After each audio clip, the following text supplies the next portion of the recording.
My name is Adith, it says Adith Eswaran, but that's the name of the product I'm selling. My name is Arun Eswaran, that's what my parents called me. And as an actor, you start selling yourself. You're the product that you're marketing, you're manufacturing, you're the admin team, and you're there for sales and repair as well. The first thing about being an actor is a lot of people think, you know, there's a huge evolution in terms of how acting has moved. You know, we started with the phase when we were acting under torchlights in temples to put out mystical and historical plays and stories. All we wanted to do was just make sure that the audio reached out, because you had at least about 300-400 people sitting in the dark of the temple, and you couldn't figure out most of the faces there. So the audiovisual medium started majorly on the audio, and then it moved on when you had the first scope of cinema. I'm trying to concentrate more on cinema today. There was no audio, there was no color, there was just visuals, but there was just pure emotion coming out. Something about emotion is, see, today when we lit the lamp, most of the dignitaries took their shoes off. It's a piece of metal, and there's some oil, and there is some kind of cotton which is put over there, and we're bringing an element of fire. But what becomes auspicious about it, what becomes special about what makes someone take their shoe off, is the emotion that you put into it. And I'm here talking about emotion in a pixel. Okay, so coming back to acting. I have a problem with the term acting, you know. It comes off as very fake to me, the word acting. When you put up an act, and the English language is so tricky, you can use it in so many other ways. It's usually more negative than positive. I like the Malayalam word for acting. They say abhinayakkana, means wielding out emotions, wielding out expressions. What you feel, you put them outside. When you take it to a medium of acting, let's call it acting, or let's say emoting. That's a better word that I prefer. Let's take it to emoting. And then we moved to a process where there was silent films. And from silent films, we moved to musicals, where you had, especially in the early 30s and the late 20s, especially in Indian movies, where the artist would come, he would have recorded singing long time back, and he would just lip sync and mimic like he's singing in front of the camera. It was basically a stage performance, a stage musical which was documented, like how we are documenting this thing right here. And then we had this age of long monologues. I would come out there and perform. It was again exaggerated theater put on stage. We have some legends in the South, like we have NTR and Shivaji Ganeshan, who came up and said long lines of emotions which they shot across right on your face. And then we moved to another phase where you start performing. An example, classic example of Kamal Haasan, when he goes out there and he puts out his act. You know, you just can't. He's performing. He's telling, "Look at me. I'm performing. I'm being a character. I'm putting up an act." And then we move to another stage where we call acting and reacting. So how do I enhance your act? How do I emote your act? How do I put across is you say and I react. And then we moved on now, where we are right now. Why does a film like Arjun Reddy be talked about so much? What's so special about the film? There's an emotion that you connect to in the film, because he was behaving. It has moved to a part where he's behaving. He's not acting, he's not reacting, he's not performing, he's not putting something else. He's trying to be the character that's on paper. He's just behaving. He's trying to be as honest to the emotion as he can be. So let's put it aside. And what's so great about being an actor? I'll tell you. It's the toughest job in this country, or probably in the world. Let me tell you why. We have about 1.3 billion people in this country, around that. There are 52,000 medical seats that you have, and about 8 lakh people writing it in 2017. This is a census that I pulled out. And I was trying to figure out how many working actors are there. I couldn't. We all belong to a union, and the union has about 14,000 artists for the past 70 years. They're just 14,000 membership cards in the South. That's it. And let's talk about working actors. Let's leave the junior actors aside. Let's talk about working actors. Hardly about 400 to 500. If you want to qualify, 1.5 billion and 400 to 500. It's a large scale. Why is it so tough to get into it? Because humans have lost the touch to emote. You take anything. For example, you want to talk about, we see a lot of speeches about artificial intelligence and math and science and everything. You take the emotion out of it, it becomes non-human. The only thing that makes you human is your complexity of emotions. Now, progressing to the next stage of it, today, everybody can become an actor because of this one medium called digital films. Back when, let me give you a small history of how films were made, a little before digital films came in. My initial films were on film. When I say film, it's the actual analog. It's called a Kodak Super 35mm that we shot on. One can of film runs to about, generally a film is shot, when you watch a film on screen, the length of it, the footage of it is somewhere between 12,500 to 15,000 feet. And an average budgeted film would be shot on 50,000 to 70,000 feet, which is edited and compressed to this. And a big budgeted film was somewhere about 1 lakh feet, 100,000 feet. If you wanted to buy one can, which is 5 minutes of footage and 400 feet, it would cost you about 11,000 rupees when I started acting. So you just had about a couple of takes. So you would come, you would rehearse, there were a couple of monitors, and when the camera goes on, the sound of the motor that you get when you were acting on film, you know that you do not have a lot of chances to mess up. And then cut to, we're shooting on digital films now. You know what's the worst part about being an actor in the digital era is your director is going to make you do 20, 30 takes because it's just one memory card which is worth 2,000 rupees he's going to insert into the camera. That's how it is evolved. You've come to a part where it's become so easy. We're at a transformative state where it's become so easy that the opportunities are more and the value comes down.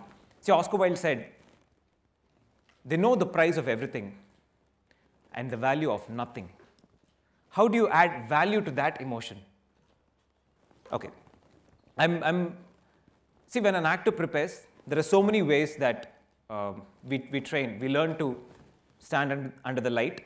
Say I'm outside the light, you can't see me. I come back, you see me. If I'm not standing in the light, then there's no point of me acting because I'm not going to be seen. I need to be clear, my diction and my enunciation has to be right. All these are technical training that goes through. There is some kind of, see, why do you see a few actors and you think, wow, what an amazing job, like how does he do it? Let me tell you how. Acting and directing. In theater, acting was the masculine energy. No offense, when I mean masculine energy, I'm saying you take a key and a lock. You need the lock to open, you need the key to open the lock. So I'm going to call it as, I'm going to call the key the masculine energy, and I'm going to call the lock the feminine energy. Okay? So in theater, you had acting, which was the masculine energy. Whatever you give me, it's up to me to perform, to change, to transform. I see someone getting bored there, I need to change the way I perform. And we move to movies, where directing is the masculine energy.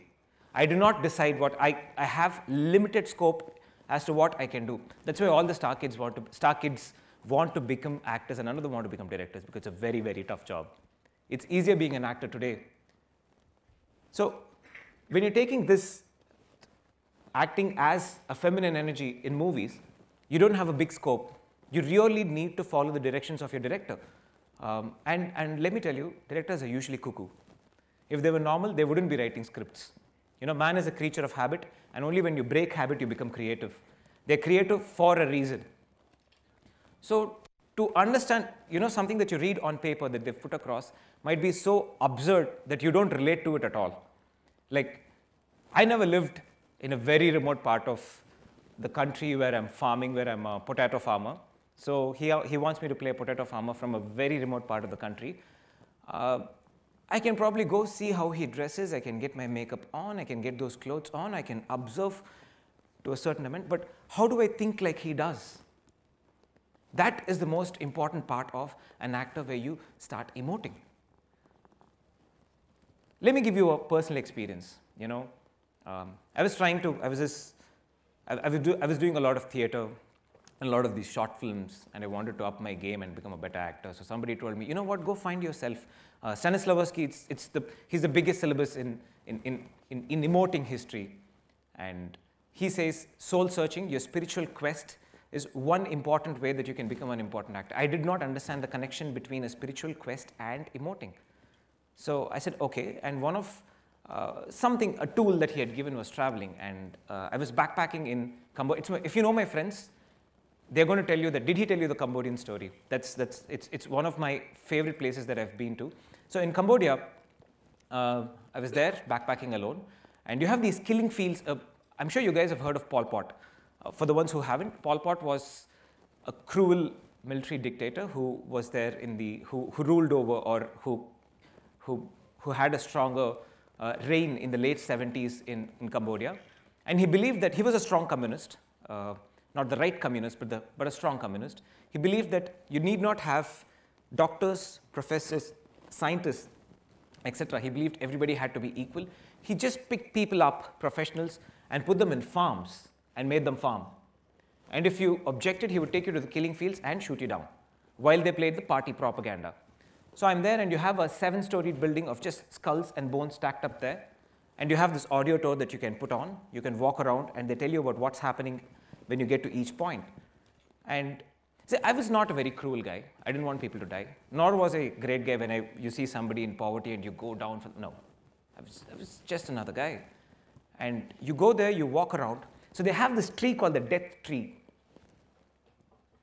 The death tree.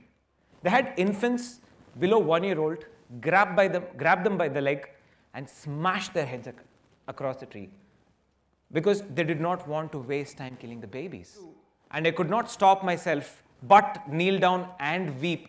I never understood why I did it, because that's when you start understanding how humane you can be. How did it transform you as an actor?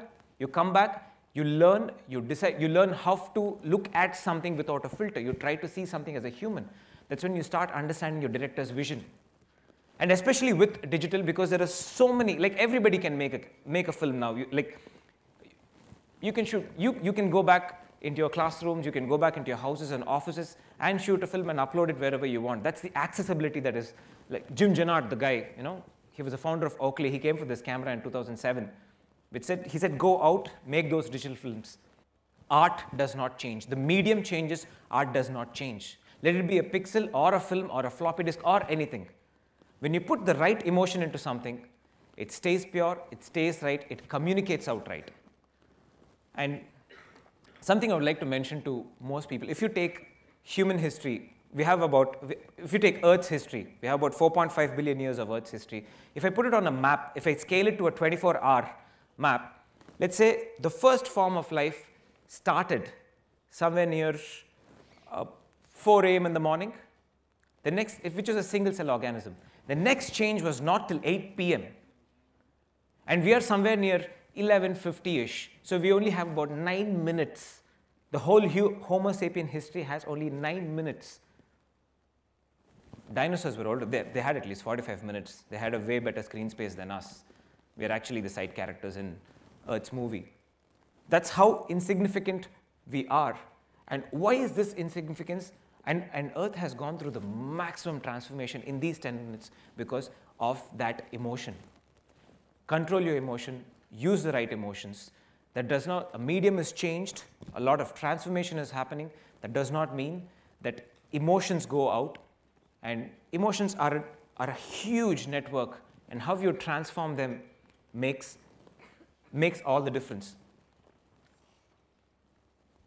There was a sage who sat under a tree, and there was a very proud, handsome, strong man who walked up to him.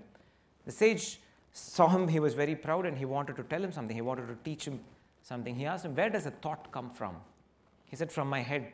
Oh, how does it get processed? From what I've learned. Oh yeah, you've learned that when you walk across a bottle of water, you drink it. Do you drink it every time you walk across? He said, no, I might not. It's a huge permutation.